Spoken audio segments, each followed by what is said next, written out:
Hey, let me show you unboxing of the Redmi Buds 8 Lite.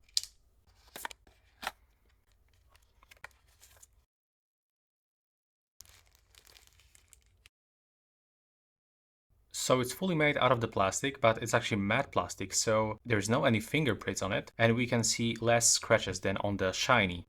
LED indicator at the top, Redmi logo on the back, USB-C port, and pretty nice hidden pairing button. But they are actually made with a shiny plastic instead of the matte like the case, and it already turns on the pairing when you take it off from the case.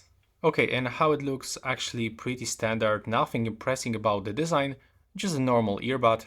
As default, we can find medium size of the ear tips. At the bottom we can find microphones, and here at the top another microphone for active noise cancellation. Let's check for some other accessories that we can find in the box. So over here we can find two additional sizes, small and the large one. There's also the user manual, and that's everything.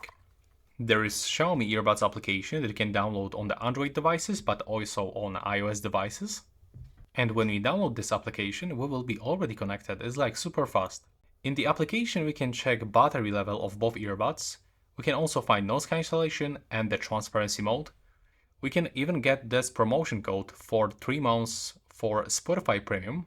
We can find gestures. So what we can do with those gestures, so let's take a look. Change songs, change volume, and play and pause. For press and hold, we can adjust the noise cancellation, or we can wake the voice assistant. In the audio effects, we can actually find that simple sound equalizer with 5 default presets, but also with the custom one.